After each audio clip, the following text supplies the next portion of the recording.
Nk'ibisanzwe tugiye kubagezaho inkuru y'urukundo, inkuru y'agatangaza, inkuru ikubiyemo amasomo menshi n'ibihoraho muri kumwe na Amizero Blandine.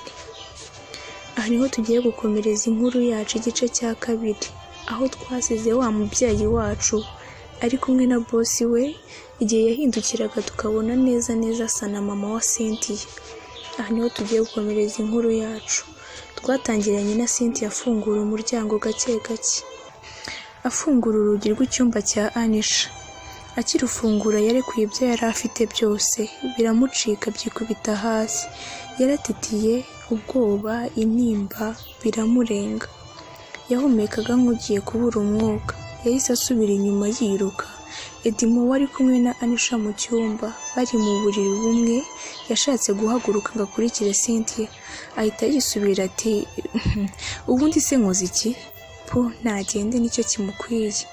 Anisha ati nibyo bebe, kihorere gahobagire. Edimo ati nibyo, nari naribeshye rwose, sinakunda Cynthia uhari. Ubuse naba mukundira iki koko? Ni umuturage, nta mashuri, nta bwiza buhambaye, yewe nta ngingo n'imwe murengera afite. Anisha yarebaga Edimo amuryamye mu gatuza, aramwenyura ati Edimo, uzi ko ntari nzi gukunda icyo ari cyo? Uzi ko namenye urukundo aho njye nawe duhuriye? Ati Edimo, warakoze kuza mu buzima bwanjye. Ati buriya nanga Cynthia kubi. Ati sha, uzi ko n'umusore twatandukanye witwa Arno byatewe na kariya kagome k'akagoryi ngo ni Cynthia. Edimo ati ute se kandi? Anisha ati byazaga hano aho kumbaza amakuru yanjye akambaza ya Cynthia nk'aho ari we bakundana. Ati nahisemo kumureka rwose, sinasangira inyanya n'inyoni. Bakomeje kuganira. Edimo abwira Anisha ko amasaha ageze yo gutaha, ariko atabyifuzaga kuko yumvaga kimukumbuye. Anisha yaramufasha ati winsiga Edimo, winsiga rwose. Edimo ati humura mukunzi, sinagusiga. Akira umutima usigarane na roho yanjye isigarane, untize umubiri gusa njye ku kazi. Ndagaruka mu kanya rwose. Ibyo yabivugaga ari n'akabyuka yambara vuba.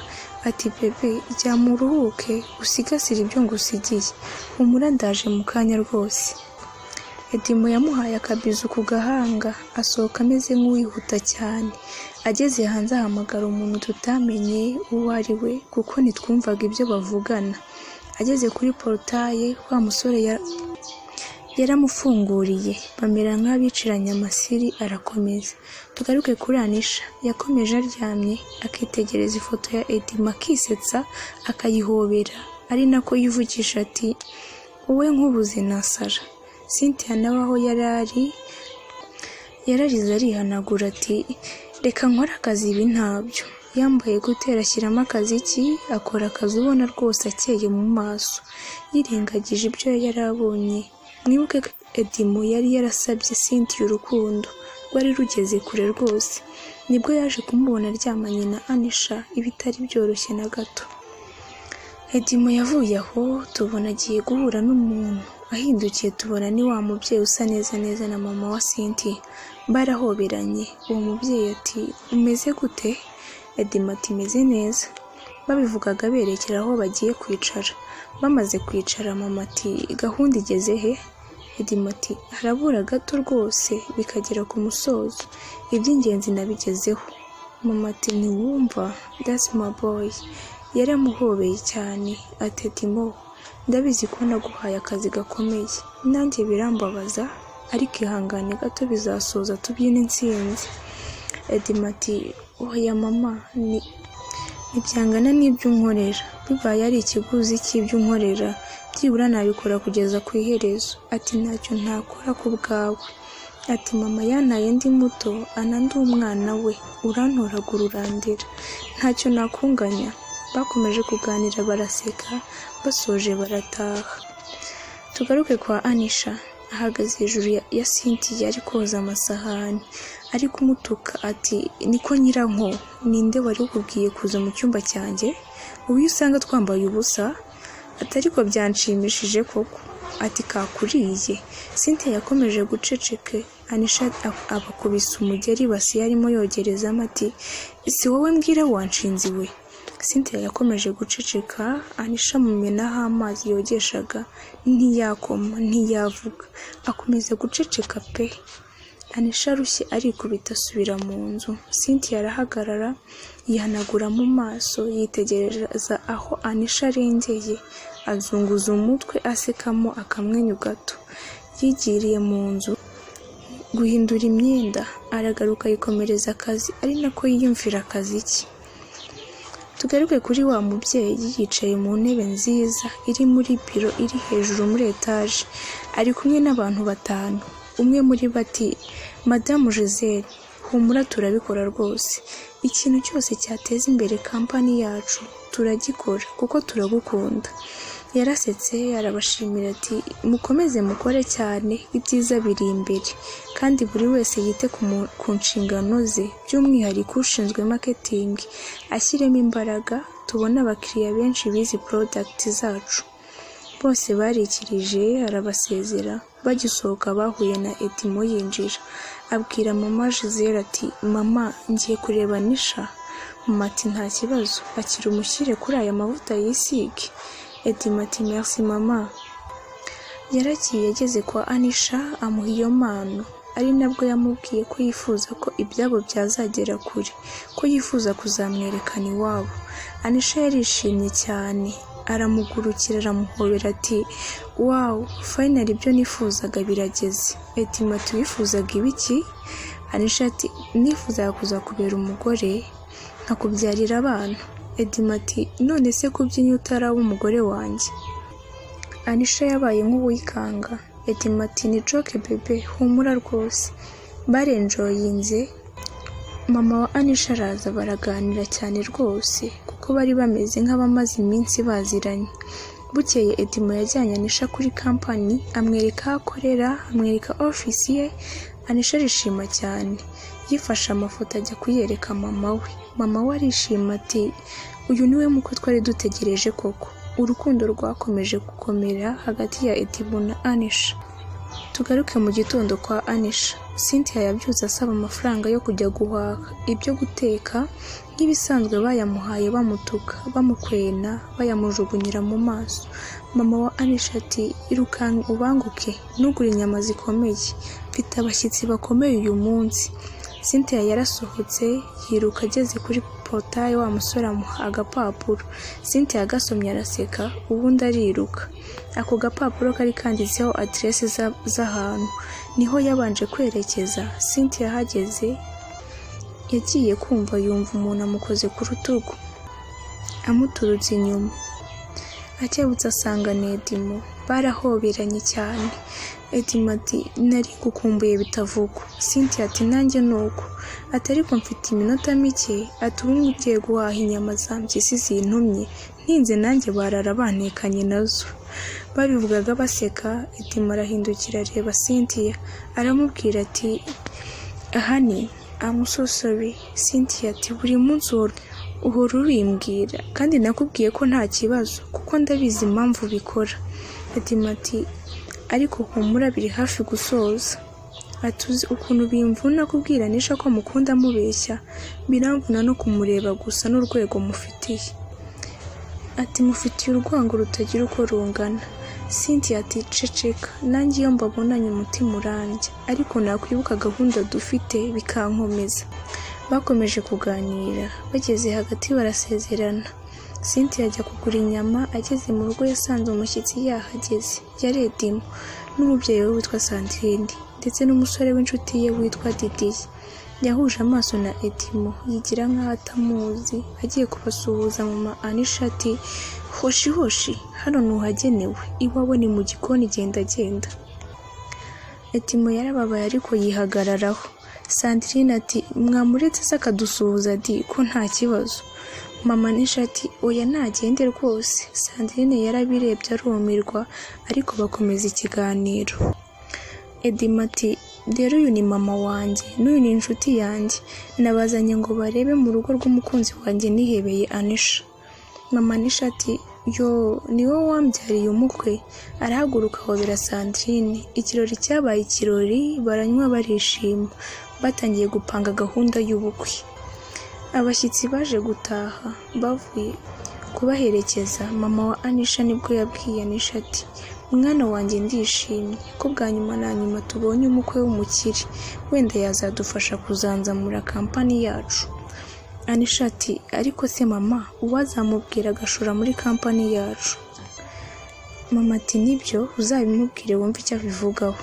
Bwarakeye Anisha asanga Edimo ku kazi, amusaba ko baganira.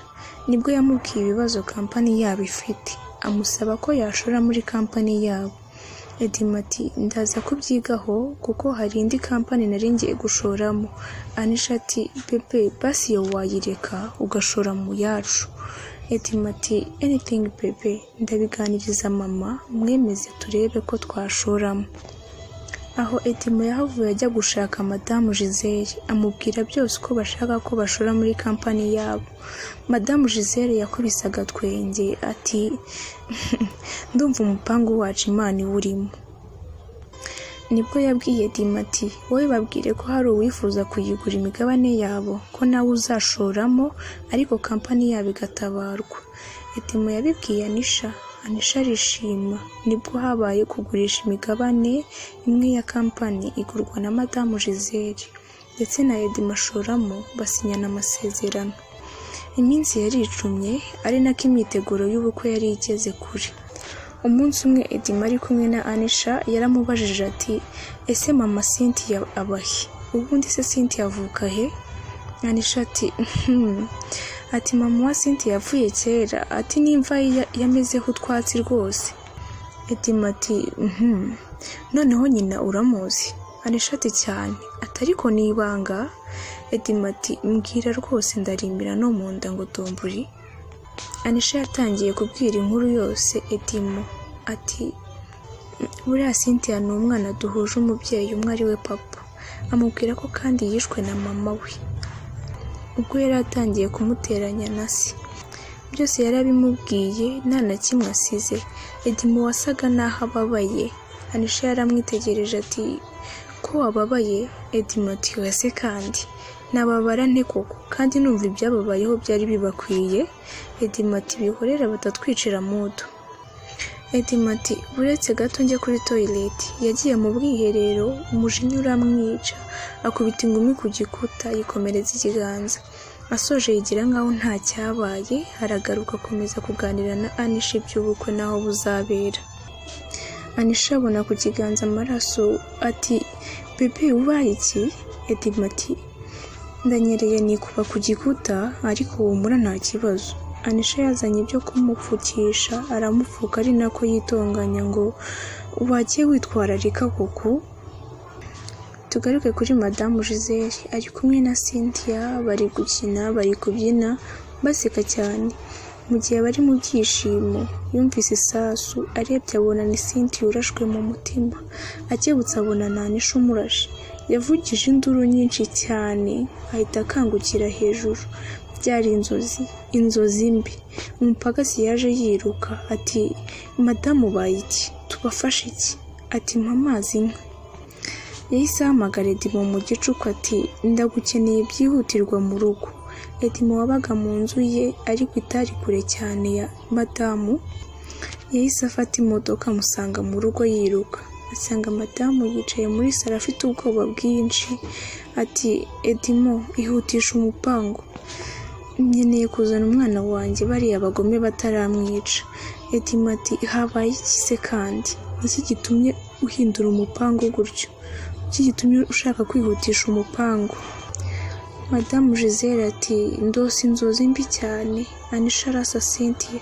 Edimo umutima umuvamo ati oya ntibyaba. Yahise yicara ati mama hari amajwi nafashe Anisha ari kuvuga ukuntu wishe mama wa Cynthia. Ubwo tuyafite tukagira na kampani twasoza umupango vuba, umugambi wacu twawusoza. Iminsi mike yatambutse, hateguwe ikirori cyo kwizihiza isabukuru y'imyaka 35 kampani yaba Anisha imaze ishinzwe. Muri icyo kirori niho hagombaga kwerekanirwa Anisha na Edimo, hakerekanirwa abashoramari bashyashya. Cyari ikirori gikomeye cyane. Umunsi nyirizina warageze, mama Anisha yari yawitabiriye cyane, yambaye ikanzu y'umukara igera ku birenge. Anisha nawe yari yambaye ikanzu nziza ifite ibara ry'umutuku. Edimo yaje kwinjira yambaye neza cyane, yari akeye ku buryo abari aho bose bamurangariye. Birumvikana mu rugo kwa Anisha hasigayeyo umuzamu n'umukozi wabo ari we Cynthia, kuko ntibari bemerewe kwitabira ibirori. Ibyo birori byari birimo abakire bose bakomeye, harimo abaseriveri bakomeye bazengurutse ibyo kunywa mu bantu. Nyuma y'isaha, MC wari uyoboye ikirori yasabye abantu gutuza, ababwira ko ikirori kigiye gutangira. Yahamagaye mama Anisha imbere na Anisha. Birumvikana nka nyiri kampani yagombaga kugira ijambo avuga. Yashimiye abari aho, anaha ikaze abaje, ndetse yishimira kubereka abashoramari bashyashya. Hahamagajwe abashoramari bashya, tubona abantu bose barakebutse bareba inyuma. Hari hinjiye wa mubyeyi witwa Madamu Giselle, usa neza na mama wa Cynthia, Madamu Fabiola. Mama Anisha akimukubita amaso yarikanze, mikoro iramucika igwa hasi. Edimo ati, muri amahoro? Mubaye iki? Madamu Fabiola ati, nta kibazo. Afata amazi aranywa. Ni nako Madamu Giselle yegeraga imbere.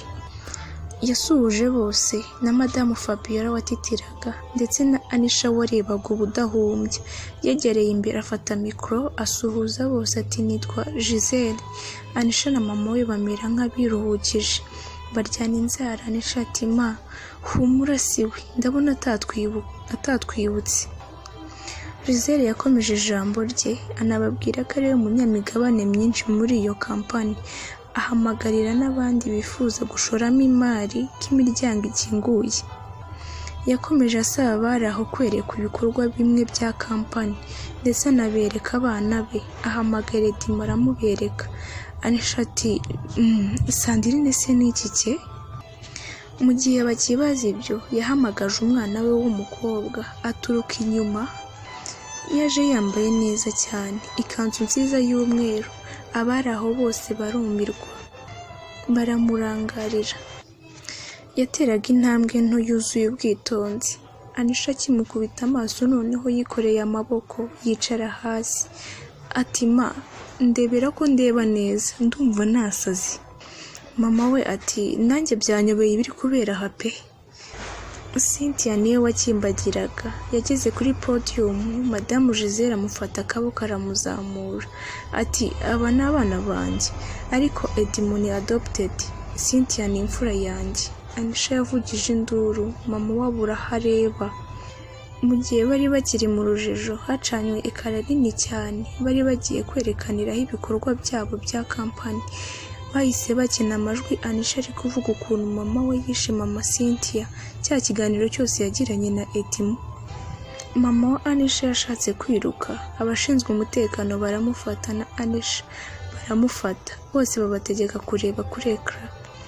Hakurikiyeho amashusho ya Rasta, umwe watumwe kwica mama Cynthia, ari kubivuga byose uko byagenze, uko yahawe amafaranga ngo amwice, ariko akamurokora. Abari aho barumiwe, batangazwa n'ubunyamaswa bw'abo bantu. Aha niho rero Edimo yafashe mikoro, abwira abari aho bose ko akunda Cynthia. Ibi byasoje kubivuga, Anisha yaguye muri koma. Yajyanywe kwa muganga, mama wa Anisha ajyanwa mu buroko. Anisha yakangutse ari kwa muganga, yabyukanye amahane menshi. Ni nako avuga ati, munzanire Edimo wanjye. Edimo wanjye ari he? Yamenaguye ibintu arasara, aturishwa n'urushinge rwo kumusinziriza bamuhaye. Ikirari cyaje gusoza, Madamu Giselle acyura Cynthia na Edimo. Yaje bakurikiye. Bageze kuri portaye, Madamu Giselle yashimiye ubakinguriye ati, warakoze cyane, waramfashije cyane pe.